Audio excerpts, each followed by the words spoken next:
Assalamualaikum warahmatullahi wabarakatuh.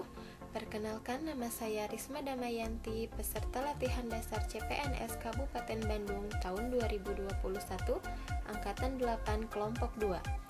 Video ini dibuat untuk memenuhi tugas materi akuntabilitas yang diberikan oleh Widya Iswara Bapak Haji Peri Suparman, SHMM MSI.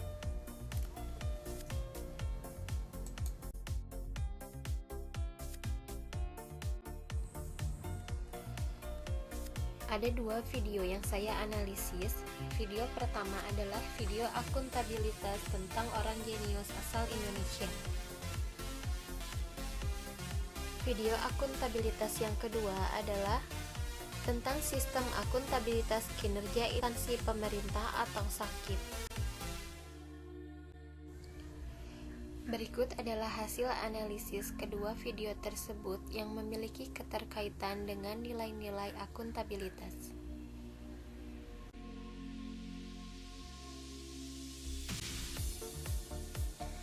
Nilai-nilai akuntabilitas yang ada dalam video pertama yaitu kepemimpinan. Dari video pertama tentang orang jenius asal Indonesia, dalam video tersebut dapat dilihat bahwa Profesor Dr. Khairul Anwar, Profesor Nelson Tansu, March Budiharjo, Arfian Puadi, dan Muhammad Ari Kurniawan, mereka menanamkan jiwa kepemimpinan dimulai dari diri sendiri untuk fokus terhadap tujuan yang ingin dicapai. Yang kedua adalah integritas. Keempat orang jenius dalam video tersebut mempunyai integritas yang tinggi. Hal ini dapat dilihat dari hasil kinerja atau pencapaian yang mereka dapatkan merupakan hasil dari proses kerja yang konsisten antara apa yang mereka harapkan dan apa yang mereka kerjakan. Yang ketiga adalah tanggung jawab. Ketika mereka sudah mendapatkan apa yang mereka capai, mereka pun memiliki rasa tanggung jawab terhadap apa yang mereka raih. Ketika sudah sampai pada apa yang mereka raih, mereka tetap konsisten dengan posisinya dan tetap berjalan di jalur yang benar.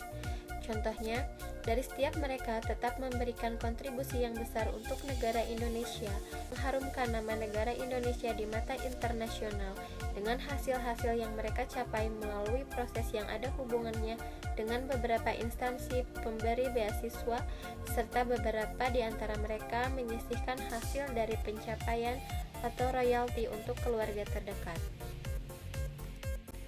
Yang keempat adalah konsistensi. Dari semua orang jenius yang ditampilkan pada video tersebut, dapat dilihat satu hal yang sama dari mereka semuanya, yaitu mereka tetap gigih berjuang dan berusaha dari kecil hingga sampai pada mereka mencapai kesuksesan.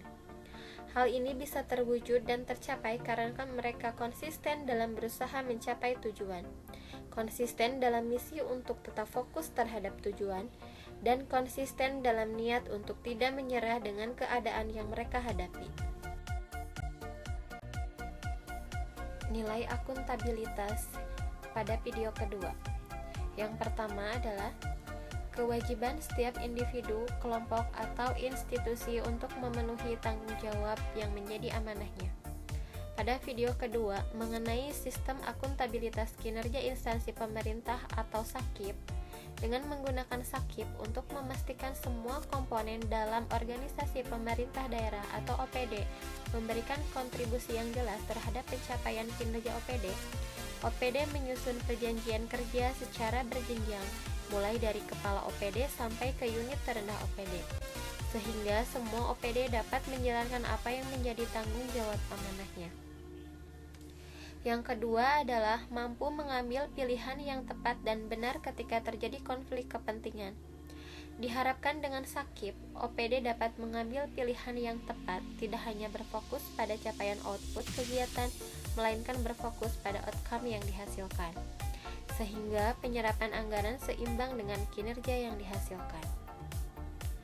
Yang ketiga adalah menunjukkan sikap dan perilaku konsisten dan dapat diandalkan sebagai penyelenggara pemerintah. Secara berkala, Kepala OPD melakukan monitoring dan evaluasi terhadap pencapaian kinerja setiap komponen dalam OPD. untuk memastikan kegiatan berjalan di setiap periode dan mengarah ke pencapaian kinerja. Dengan Sakip, setiap OPD akan lebih mudah untuk mengelola kinerja yang dihasilkan dan mengelola sumber daya yang dihasilkan secara efektif dan efisien.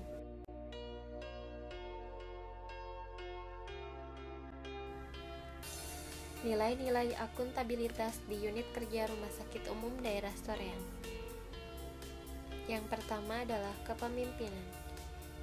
Pimpinan memberikan contoh yang baik kepada orang lain atau lead by example. Adanya komitmen yang tinggi dalam melakukan pekerjaan. Contohnya, pimpinan selalu datang tepat waktu, tidak mengeluh dalam melakukan pekerjaan.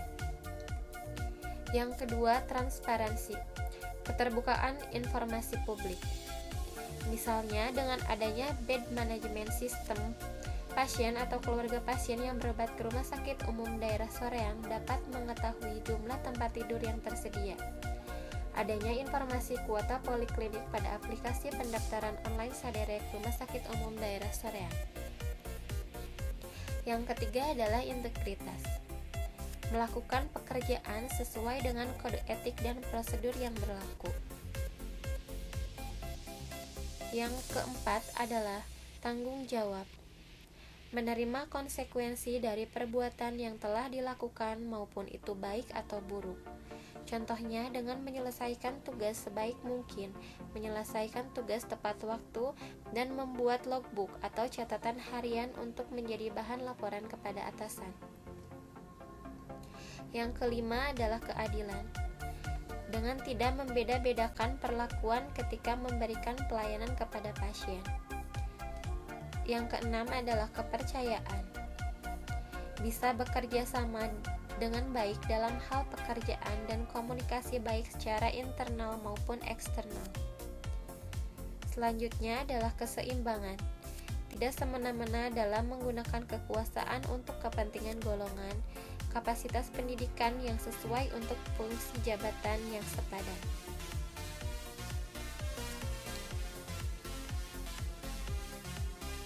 Yang kedelapan adalah kejelasan, bekerja sesuai dengan tugas dan fungsi jabatan masing-masing. Yang kesembilan adalah konsistensi, memiliki komitmen yang tinggi dalam bekerja, konsisten dalam mengevaluasi kinerja, misalnya dengan adanya rapat evaluasi setiap. Saya sampaikan, mohon maaf atas segala kekurangannya. Terima kasih. Wassalamualaikum warahmatullahi wabarakatuh.